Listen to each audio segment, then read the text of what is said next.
सभी दोस्तों को नमस्कार। जय हिंद। मैं नरेश सिंह आप सभी का यूट्यूब चैनल में स्वागत करता हूं। दोस्तों, आज के वीडियो में बात करेंगे आधार सुपरवाइजर अब्लिक ऑपरेटर एग्जाम या दोस्तों यह कहें NSEIT सर्टिफिकेट। मैं दोस्तों आज इसके बारे में आपको थोड़ा सा संक्षिप्त से बताना चाहता हूं।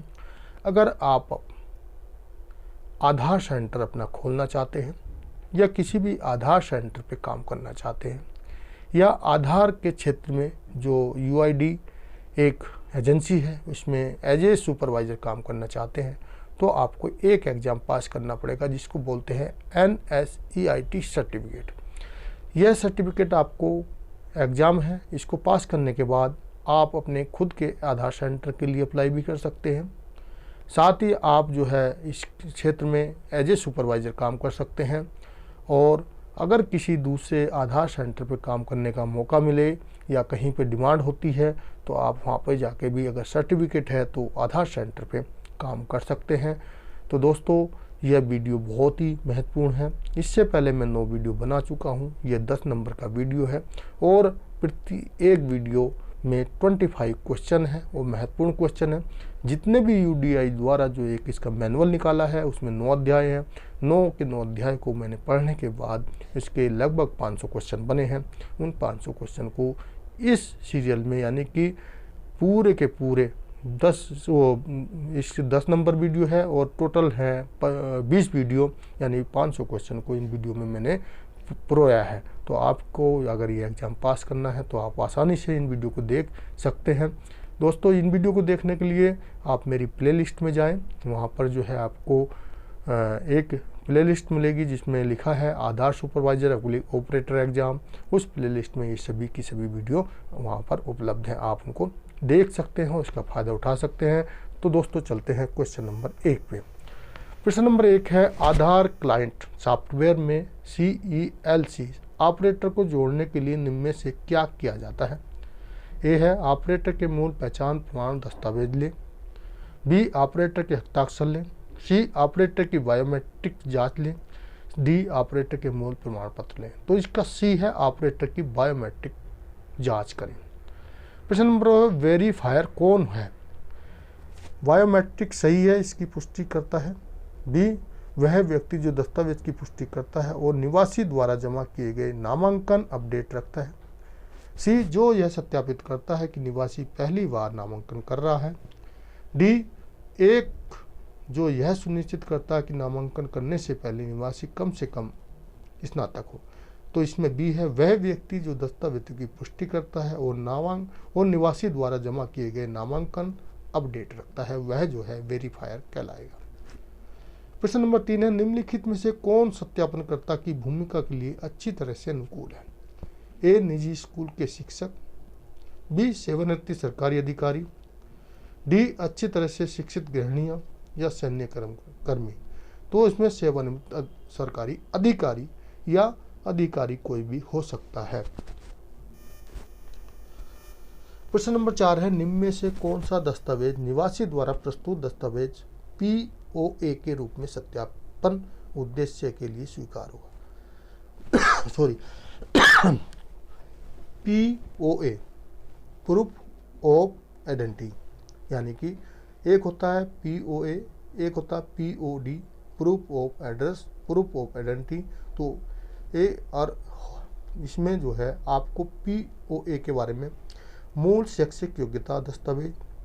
B राजपत्रित अधिकारी द्वारा सत्यापित पैन कार्ड की छायाप्रति। C 3 महीने से अधिक पुराना बिजली का बिल। D सभी दिए गए विकल्प। तो इसमें C सबसे महत्वपूर्ण माना जाएगा। प्रश्न नंबर 5 है निम्नलिखित में से किस उदाहरण में एक सत्यापनकर्ता सत्यापन से इनकार कर सकता है यदि वह पाता है किसी दस्तावेज में विवरण में बदलाव किया गया है, यानी कि जो दस्तावेज पुटअप किया जा रहा है उसको लगता है इसमें जो नाम कहीं ना कुछ चेंजिंग की गई है। B यदि शिक्षा योग्यता प्रमाण पत्र की छायाप्रति जमा की जाती है। C यदि निवासी पते के प्रमाण के रूप में बिजली बिल जमा करता है। D A और B दोनों। तो इसमें A और B दोनों को कर सकता है। प्रश्न नंबर 6 POI में निवासी के नाम और किसका होना आवश्यक है। A मोबाइल नंबर का। B आवासीय पते का। C ईमेल पते का। D फोटोग्राफ का। तो इसमें नाम के साथ उसका फ़ोटो होना बहुत ज़रूरी है प्रूफ ऑफ आइडेंटिटी में। प्रश्न नंबर 7 है, एक निवासी ने अपने आधार नामांकन के लिए संपर्क किया।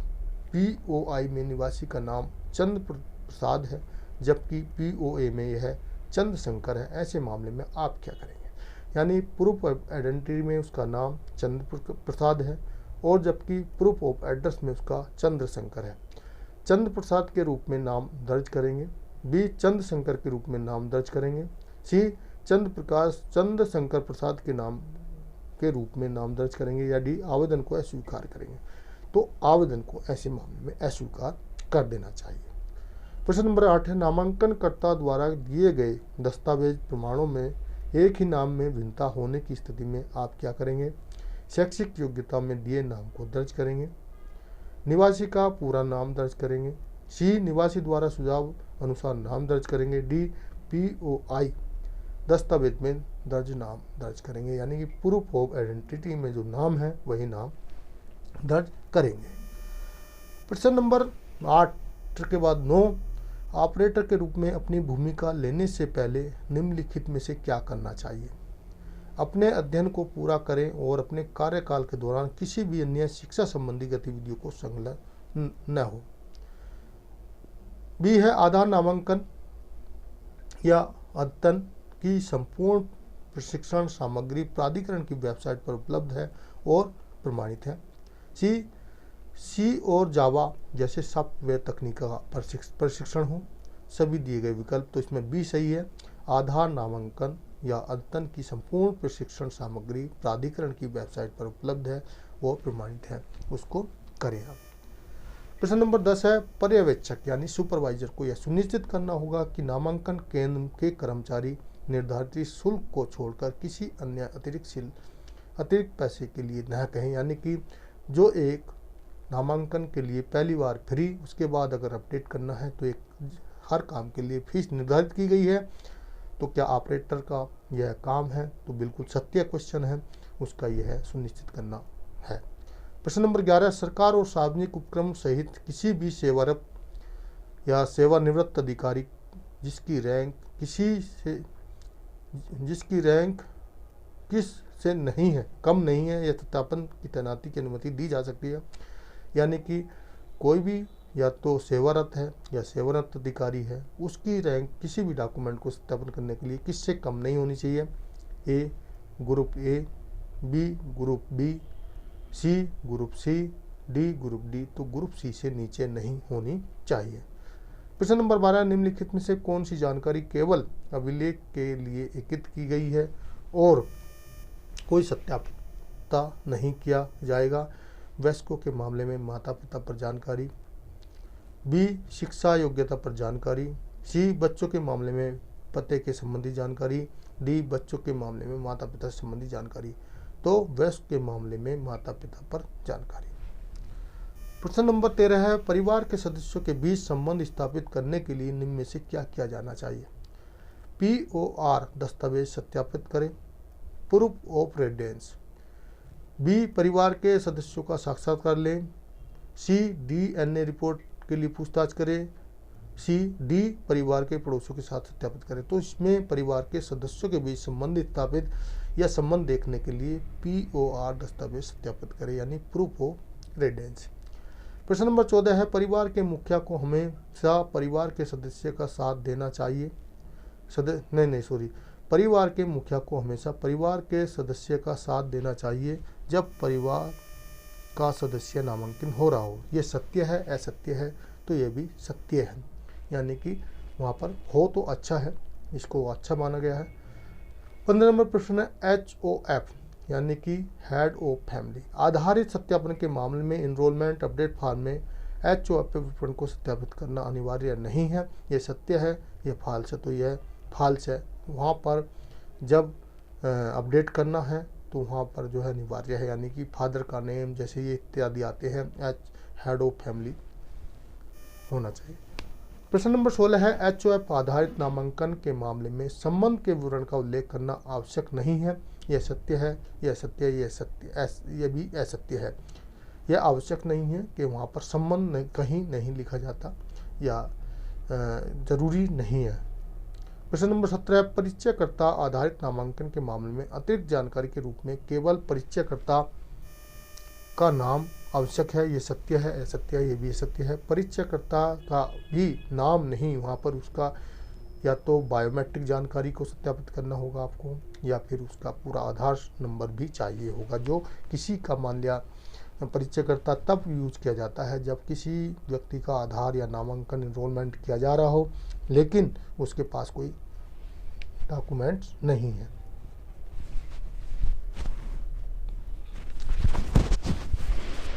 सॉरी दोस्तों। प्रश्न नंबर 18, आधार के लिए निवासी का नामांकन करते समय धर्म और जाति को नोट करना अनिवार्य है। यह तो सत्य है, यह सत्य है। तो दोस्तों आधार के अंदर किसी भी प्रकार की जाति धर्म का कोई नामांकन के दौरान नोट नहीं किया जाता, तो यह भी असत्य है।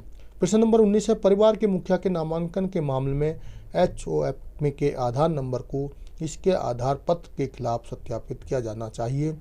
तो सत्य है, असत्य है, ये भी सत्य है। परिवार के मुखिया के नामांकन के मामले में HOF को आधार नंबर के उसके आधार पत्र के खिलाफ, यानी आधार पत्र जो लिया जाए उसके साथ ही, खिलाफ का मतलब यहाँ उसके करना चाहिए। प्रश्न नंबर 20 है, आवासीय पता नामांकन के लिए आवश्यक अतिरिक्त जनसांख्यिकीय जानकारी है। ये सत्य है, असत्य है, ये भी असत्य है। आवासीय पता नामांकन के लिए अतिरिक्त जानकारी नहीं है, वह इसके लिए महत्वपूर्ण जानकारी है। प्रश्न नंबर 21 है, निम्नलिखित में से कौन परिचयकर्ता हो सकता है? रजिस्ट्रार के कर्मचारी, बी परिवार के प्रमुख, सी कोई भी भारतीय नागरिक, डी एक किसान। तो रजिस्ट्रार के कर्मचारी हो सकते हैं। परिवार का प्रमुख जो है वो तो वैसे ही उसका अगर बच्चे का करा रहा है तो उसका बायोमेट्रिक या आधार इंक्लूड होता है। कोई भी भारतीय कर्मचारी या नागरिक नहीं हो सकता जो उसको नहीं जानता, एक किसान भी नहीं। तो इसमें रजिस्ट्रार के कर्मचारी जो उस क्षेत्र के हैं उसको जानते हैं वो हो सकते हैं। प्रश्न नंबर 22 है, जनसांख्यिकीय जानकारी क्या है जो नामांकन के दौरान प्रदान की जानी है? जनसांख्यिकीय जानकारी क्या है जो नामांकन के दौरान प्रदान की जानी चाहिए? ये दोस्तों क्या नहीं होना चाहिए, यानी हाँ होना चाहिए। जनसंख्या जानकारी क्या है जो नामांकन के दौरान प्रदान की जाती है? तो सत्य है, इसमें लिखना था जैसे ऐसा सत्य, इसमें सत्य दिया है, जनसंख्या जानकारी होना नामांकन के दौरान अनिवार्य है। सॉरी। प्रश्न नंबर 23 है, लिंग एक जनसंख्या जानकारी है जो नामांकन के दौरान प्रदान की जाती है। ये सत्य है, असत्य है? बिल्कुल सत्य है। कहने मतलब आपका जब एनरोलमेंट हो रहा है तो वहाँ पर लिंग जरूरी, यानी कि स्त्री पुरुष या जेंडर्स जो भी है, ट्रांसजेंडर्स है, तो वो भी लिखना अनिवार्य है। प्रश्न नंबर 24, ऑपरेटर को निवासी का मोबाइल नंबर अनिवार्य रूप से लेना चाहिए और नामांकन फॉर्म में दर्ज करना चाहिए। ये सत्य है, असत्य है? अगर सत्य तो नहीं है, ये असत्य है, लेकिन होने से बहुत ही आगे आने वाले काम के लिए बहुत ही महत्वपूर्ण है। आगे आपको कुछ चेंजिंग करना है, लेकिन देखा जाए तो ये असत्य है, अनिवार्य नहीं है बिल्कुल। अगर बोले नहीं ये अनिवार्य है कि आपके मोबाइल नंबर नहीं, आपका आधार नहीं बनेगा, तो यह नहीं हो सकता है, लेकिन होने से आपके आगे के काम के लिए बहुत सहायता हो सकती है। प्रश्न नंबर 25 और लास्ट है, एक ऑपरेटर को हर दिन नामांकन की शुरुआत से GPS निर्देशन पर ऑन करना चाहिए। तो सत्य है, असत्य है? बिल्कुल सत्य है। जब भी आप नामांकन प्रक्रिया शुरू करते हैं तो आपको GPS को ऑन करना चाहिए और उसको ऑन करने के बाद ही काम करना चाहिए। सत्य है दोस्तों। इस वीडियो का ये लास्ट क्वेश्चन था। और दोस्तों वीडियो में टोटल 25 क्वेश्चन थे। एक चीज़ और बताना चाहता हूँ दोस्तों, मैंने इस एग्ज़ाम के संबंधी एक ई बुक बनाया है जिसमें टोटल 20 जो है इस तरह के सेट हैं। उनका ई बुक में टोटल 500 क्वेश्चन हो जाएंगे। जो भी एग्ज़ाम पास करना चाहते हैं, अगर वो लेना चाहते हैं तो वह ई बुक का डिस्क्रिप्शन में मैंने लिंक दिया है। अमेजन पे भी उपलब्ध है। आप अगर PDF लेना चाहते हैं, लगभग आपको 20 रुपये में मिल जाएगी PDF। तो बुक ही है वो, उसका बुक का PDF है ई बुक का, तो आप उसको भी ले सकते हैं। दोस्तों अगर वीडियो अच्छा लगा तो वीडियो को लाइक कर दें, दोस्तों को शेयर कर दें, चैनल को सब्सक्राइब कर दें, साथ में लगी बेल आइकन को भी दबाएं। अगर आप ई बुक नहीं लेना चाहते दोस्तों, तो आप मेरी वेबसाइट ldcandnetexam.com पे जाकर विजिट कर सकते हैं। वहाँ पर सभी सेट उपलब्ध हैं, आप उनको पढ़ सकते हैं। ये मेरा व्हाट्सअप नंबर है 8825072295। वीडियो देखने के लिए थैंक यू, धन्यवाद।